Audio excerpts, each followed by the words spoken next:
Hello everyone, কেমন আছো সবাই? আশা করছি ভালো আছো, আমিও ভালো আছি। তো অনেক দিন পরে কিন্তু আমি আমার স্বাদের ভিডিও তোমাদের সাথে শেয়ার করছি। তো এটা ছিল আমার মেহেন্দি পড়ার দিন, মানে আমি স্বাদের আগের দিন মেহেন্দি পড়েছিলাম, যেহেতু মেয়ের আন্টি এসেছিলো পড়াতে। তাকে বলেছিলাম একটু পরিয়ে দাও, ও পারে পড়াতে, সুন্দর পড়ায়, তাই পরিয়ে দিয়েছিল। তারপরে আমার মাও এসে গেছিলো আগে, একদিন আগে এসে সমস্ত কাজবাজ মা করে দিয়েছিল। তারপরে রাতে ঘুমিয়ে শুয়ে পড়েছিলাম। তার পরের দিন উঠে মা সকাল সকাল দেখো সব ঘর টর একদম গুছিয়ে গাছিয়ে দিচ্ছে। মা এসে আমাকে মানে ভীষণ হেল্প করেছে যাকে বলে। একদিন আগে ওই জন্য চলে এসেছিলো মা। তারপরে দেখো এখানে পুজো টুজো হয়ে গেছে আমাদের ঠাকুর ঘরে। তারপরে দেখো আমিও স্নান টান করে কমপ্লিট হয়ে একদম চলে এসেছি, রেডি হয়ে ঠাকুরকে পুজো করব। এখনও কিন্তু মাথাটা আঁচড়াইনি, যেহেতু এলোমেলো চুল রয়েছে, ভেজা চুলেই ঠাকুরকে আগে পুজোটা দিয়ে নেবো। তারপরে কিন্তু পার্লার থেকে লোক আসবে আমাকে সাজাতে, ঠিক আছে? সেই কারণে আর আমাদের নিয়ম রয়েছে যে স্নান করে আগে পুজোটা দিয়ে তারপরে কিন্তু চুল আঁচড়ানো টাচড়ানো করতে হয়, সেই কারণেই আর কি। তো আমি আমার ঘরে বেডরুমেও কিন্তু ঠাকুরকে রাখি, আমার গুরুদেব রয়েছে, আমার গোপাল রয়েছে, গোপুসোনা, তাকে আমি পুজো করি, আমি আমার সুবিধা মতো সময় মতো করি, ঠিক আছে? তারপরে ঠাকুর ঘরও রয়েছে আলাদা। আর দেখো এখানে মা কিন্তু রান্না বসিয়ে দিয়েছিল, সকাল সকাল সবার জন্য রান্না বসিয়ে দিয়েছিল। আর ঘর দুয়ার দেখো কত সুন্দর করে গুছিয়ে দিয়েছে, মানে মার গোছানোটা একটা অন্যরকমই একটা আলাদা জিনিস যাকে বলে। খুব সুন্দর করে গোছাতে পারে মা। আমাদের বাড়িও মা খুব সুন্দর গুছিয়ে রাখে। তারপরে দেখো মেয়ে কিন্তু ওই ঘরে ঘুমাচ্ছিল, তারপরে এই ঘরে এসে আবার ঘুমাচ্ছে। যেহেতু সকাল 8টার সময় সব কিছু গুছিয়ে গাছিয়ে নিয়েছিল, মেয়ের তখন ঘুম ভাঙছিল না। তারপরে টেনে টুনে ওকে তোলানো হয়েছে। তারপরে দেখো আমি স্নান টান পুজো টুজো কমপ্লিট করে এই যে এসে ডাব খেতে বসে গেছি।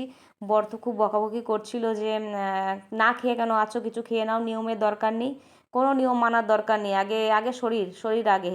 সেই কারণে ডাব নিয়ে এসতে একটা ডাব খেয়েছি, তারপর ভাতও খেয়ে নিয়েছিলাম। তো স্বাদে কিন্তু নিয়ম রয়েছে আমাদের, মানে খাওয়া যায় না আর কি। যে স্বাদের খাবার যখন খেতে দাও ওইটাই খাবার, মানে তার আগে কিন্তু না খেয়ে থাকতে হয়। তাও আমার বর কিন্তু আমাকে মানতে বলেনি, অত নিয়ম মানতে হয়নি আমার। যাই হোক, রয়ে সয়ে নিয়ম। তারপরে দেখো পার্লার থেকে এই বোন চলে এসেছিলো আমাকে সাজাতে, দেখো খুব সুন্দর সাজায়, আর দামটাও খুব কম নিয়েছিল, যাকে বলে বাড়িতে এসে সাজিয়ে দিয়েছিল। নতুন পার্লার খুলেছে আমাদের বাড়ির কাছাকাছি, সেই কারণে আমি ওকে বলেছিলাম যে একটু সাজিয়ে দিও। যেহেতু আমি এই দুবার হচ্ছে পার্লার থেকে সাজি, এক বিয়ের সময় সেরেছি আর এই সাধে সাজি। যেহেতু সাজে এই অবস্থায় কিন্তু মানে এই প্রেগনেন্সিতে একা একা সাজবো, শাড়ি পরবো, অনেক চাপ হয়ে যাবে, কষ্ট হয়ে যাবে, সেই কারণে কেউ যদি সাজিয়ে দেয় ভালো হয় সেটা। সেই জন্য পার্লার থেকে বলেছিলাম। তো ওই বোন আমাকে এত সুন্দর করে সাজিয়ে দিয়ে আমার পছন্দ হয়েছে সাজটা। আমি বলেছিলাম বেশি মেকআপ করবে না, হালকা পাতলা মেকআপ, ওই মেকআপের ভয়তেই কিন্তু আমি পার্লার থেকে সাজি না। হ্যাঁ, যাই হোক। তো 10 বছর আগে যখন আমার বিয়ে হয়েছে তখন তো সে পার্লার থেকে, তখন এর সাজ আলাদা ছিল, আর এখন এর সাজটা একদম আলাদা। তো দেখো একদম সিম্পলভাবে সাজিয়ে দিয়েছে। তারপরে গয়নাগাটি সব পরে নিয়েছিলাম, কেমন লাগছে অবশ্যই জানিও। তারপরে দেখো অন্য ঘরে এই যে আমার স্বাদের যেখানে বসে খাবো সেখানে সব গোছানো গাছানো চলছে। আর আমার বরের বন্ধুর বউরা চলে এসেছিলো। আর বরের বন্ধুরা একটু লেটে লেটে আসছিলো, যেহেতু সবাই অফিস ছিল, অফিসে কাজবাজ ছিল, সেই কারণে। মানে কিছু কিছু বন্ধুর অফিস ছিল আর কিছু কিছু অফিস ছুটি ছিল, যেহেতু সেদিনকে কি একটা জানি ছিল, ঠিক আছে? তারপরে দেখো বাবাও চলে এসেছিলো, বাবা সকালে খায়নি, সেই কারণে মা সকালবেলা পায়েস করেছিল, পায়েস দিতে হয়, সেই কারণে পায়েস আর মুড়ি দিয়ে বাবাকে খেতে দেওয়া হলো। তারপরে কিন্তু আমি শুভ কাজ শুরু করার আগে ঠাকুরকে নমস্কার করে নিয়েছিলাম। তারপরে দেখো এখানে গোছানো গোছানো চলছে, আর আমার বরের বন্ধুর বউরা সব এখানে বসে আছে এইখানে। আর বরের বন্ধুরা এত ভালো, সবাই খুব হেল্পফুল, সব খুব মানে হেল্প করে সব কাজে।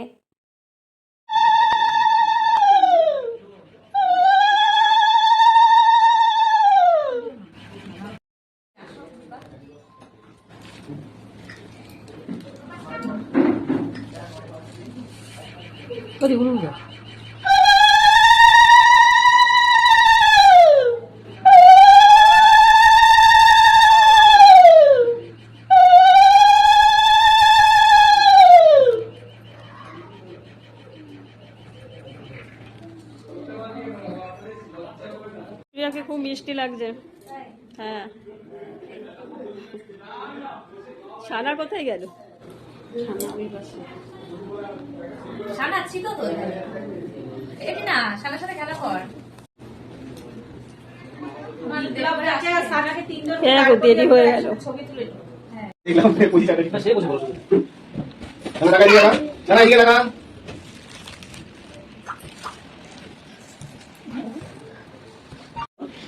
আমি এত নিচে নিচে বস করে বলো হ্যাঁ বস হইছ না ছুটি দাঁড়িয়ে দিলে ভালো লাগবে ঠিক আছে বলে একটু হাই দিও একটু বাবা এটা অন্য কারো বলছি এরকম করো এরকম হয় না চুলটা বিশেষ করতে আছে ভালো ভাই ভালো অনুষ্ঠানে এসেছি আজকে।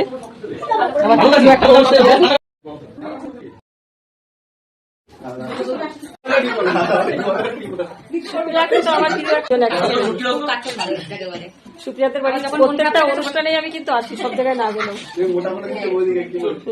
আর সুপ্রিয়াকে খুব মিষ্টি লাগবে। Thank you.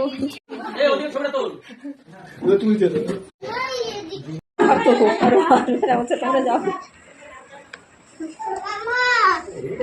দেখো আমার স্বাদের অনুষ্ঠানে কিন্তু আমার বান্ধবীদেরকে বলেছিলাম, এই যে আমার বান্ধবী, তো ভীষণ ভালো এরা, আমার সমস্ত অনুষ্ঠানে বললেই আসে, ঠিক আছে। তারপরে দেখো এখানে কিন্তু বরণ টরণ চলছে, আমাকে খেতে দিয়েও দিয়েছে, এইদিকে পায়েস খাইয়ে বরণ করছিল আর কি। তারপরে দেখো আমাদের এই জায়গাটা কত সুন্দর করে সাজিয়েছে, এটা কিন্তু আমাদের বন্ধু প্রণব সাজিয়েছে। তারপরে কিন্তু এখানে মানে সমস্ত কিছু খাবার দাবার থেকে শুরু করে সমস্ত কিছুই সুন্দর করে সাজিয়ে দিয়েছে প্রণব, ভালো সাজাতেও পারে, ঠিক আছে। তারপরে দেখো আমার স্বাদের অনুষ্ঠানে নানান রকম আইটেম হয়েছিল, সেটা হচ্ছে খাবারের আইটেমগুলো মানে কিছু কিছু দিতে ভুলেও গেছিলো। যেমন 7 মাসে স্বাদের অনুষ্ঠান, 7 মাসে কিন্তু 7 রকমের শাক হবে, সব রকম শাক 7 রকমের ভাজা হবে একসাথে, আবার 5 রকম আবার ভাজাও, অন্যান্য ভাজাও হবে 7 রকমের, যেমন আলু ভাজা, পটল ভাজা, বেগুন ভাজা থেকে শুরু করে সমস্ত ভাজা 7 রকমের থাকবে। আর 7 রকমের আইটেম থাকবে, যেমন পাবদা মাছ করেছিল, কাতলা মাছ করেছিল, তারপরে কাতলা মাছের মাথা করেছিল আলাদা করে, মুগের ডাল করেছিল মাছের মাথা দিয়ে, তারপরে আরও একটা এঁচোড় চিংড়ি করেছিল, তারপরে চাটনি, পায়েস, মিষ্টি সমস্ত কিছু ছিল, ঠিক আছে। যা হবে সব 7 রকমের, তো সব কিছু আমাকে দিতে ভুলেও গেছিলো, মাছের মাথা, এঁচোড় চিংড়ি এসব দিতে ভুলে গেছিলো। লাস্টে আমি ওটা রাত্রেবেলা তৃপ্তি করে খেয়েছিলাম, ঠিক আছে। তারপরে দেখো আমাদের যা যা নিয়ম রয়েছে সেই নিয়মগুলো কিন্তু করছে।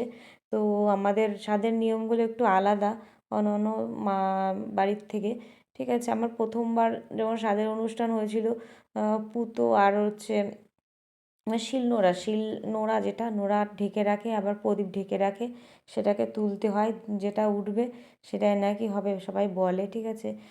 তো দেখো এইভাবে কিন্তু থালা হাতের উপর দিয়ে দিতে হয় যে এইটা স্বাদের খাবার দিচ্ছে আর কি, ঠিক আছে। তারপরে আমাদের নিয়ম রয়েছে 7টা ফল আঁচল পাততে হবে, আঁচলের মধ্যে কিন্তু 7টা ফল দিতে হয়, এইভাবে আঁচল পাতবে, 7টা ফল দেবে, এই 7টা ফল কিন্তু খাওয়া যায় না নাকি, এটা কিন্তু পুকুরের মধ্যে ফেলতে হয় পরের দিন গিয়ে, ঠিক আছে। তো এইভাবে কিন্তু আমাদের নিয়মটা আর কি, কাদের মধ্যে নিয়মগুলো আছে অবশ্যই জানিও। তবে প্রথমবার আমার মেয়ের প্রথম মেয়ে যখন হলো তখন স্বাদ হয়েছিল, তখন অত ভালো করে স্বাদ করেনি এরা, ঠিক আছে, মানে ওই নিজেরা। তো তখনও স্বাদের অনুষ্ঠানে রান্নার আইটেমগুলো অনেক ধরনের রান্নার আইটেম হয়েছিল, আমার মাসি শাশুড়ি এসে রান্না করেছিল, ঠিক আছে। তো এইবার তো লোক দিয়ে সব করানো হয়েছে, যেহেতু আমার হাজব্যান্ড একা একা সব পেরে উঠছিল না, আর স্বাদের সমস্ত কিছু মানে কাজ বাজ থেকে শুরু করে বাদবাকি সব আমার হাজব্যান্ড করেছে, ঠিক আছে। তারপরে দেখো এখানে খাওয়ার আগে কিন্তু সমস্ত বাচ্চাদের মুখে দিয়ে তারপরে নিজে কিন্তু খাওয়া শুরু করতে হয়। তারপরে এই যে মাসি চলে এসছে আমাকে একটা বেগুনি দিতেও ভুলে গেছিলো, লাস্টে দিয়ে গেছে, যেহেতু আমি বেগুনি খেতে খুব ভালোবাসি, ঠিক আছে। তারপরে আমি খাওয়া শুরু করেছি। তারপরে বর কি একটা খুঁজে পাচ্ছিল না, বারবার এসে আমাকে জিজ্ঞাসা করছিল। আসলে আমাদের বাড়িতে সেরকম কোনো লোকজন নেই, আমাদের আত্মীয়স্বজন খুব একটা নেই, যা আছে সব বাবার বাড়ি আত্মীয়স্বজন, শ্বশুরবাড়িতে আত্মীয়স্বজন তেমন একটা নেই বলতে গেলেই চলে, শুধু আছে মামার বাড়ি, ঠিক আছে, শ্বশুর বাড়ি আর কি, তারা এসেছিলো। আর দেখো সেই জন্য আমি আমাদের বাড়িতে যাই অনুষ্ঠান হোক না কেন সব কিছুই আমার বর আর আমি সব কিছু সামলাই, ঠিক আছে, বাজারঘাট থেকে শুরু করে হিসাব নিকাশ সমস্ত কিছু, মানে সব কিছু হ্যান্ডেল করা সব আমার বর আর আমি, ঠিক আছে। তো সেটাই। তারপরে মেয়ে এসে আমাকে কয়েকবার খাইয়ে দিয়েছে, আমি মেয়েকে খাইয়ে দিয়েছি। আসলে বাড়িতে কোনো অনুষ্ঠান হলে মেয়ের খাওয়া দাওয়া সেভাবে হয় না, ওই ফাঁকে তালে মেয়েকে আমিও খাইয়ে দিয়েছি। আর এইভাবেই কিন্তু মেয়ের খাওয়াটাও হয়েছে। তারপরে সত্যি কথা বলতে যা যা আইটেম আমাকে সাজিয়ে দিয়েছিলো সেটা খেয়ে কিন্তু আমার পেট ভরে গেছিলো। তারপরে দেখো চেয়ারে বসে খেতে পারছিলাম না, চেয়ার আর টেবিলটা পুরো সমান সমান হয়ে গেছিলো, খাওয়া যাচ্ছিল না। তাই সেই কারণে একটু নিচু একটা টুল এনে দিল, ওটাতে বসে কিন্তু আমি ভালো করে খেতে পারছি, ঠিক আছে। খাওয়ার সময় যদি তৃপ্তি করে বসে খাওয়া না যায় তো ভালো লাগে না, সেই কারণে। আর যেই সব আইটেমগুলো আমাকে দেয়নি সেইগুলো কিন্তু আমি রাত্রেবেলা তৃপ্তি করে খেয়েছিলাম। তো লোকজনের সামনে বড় একটা মাছের মাথা খেতেও পারতাম না ভালো করে, তো সেটা আমি পরে ভালোভাবে খেয়েছি, সেটাই ভালো হয়েছে। তবে এত কাজের মধ্যে সবাই সবটা মনে রাখতেও পারেনি, সেটাই আর কি। আর ওই মাসি কিন্তু খুব ভালো রান্না করে, আমাদের বাড়িতে যে কোনো অনুষ্ঠান হোক না কেন সমস্ত অনুষ্ঠানেই রান্না করে।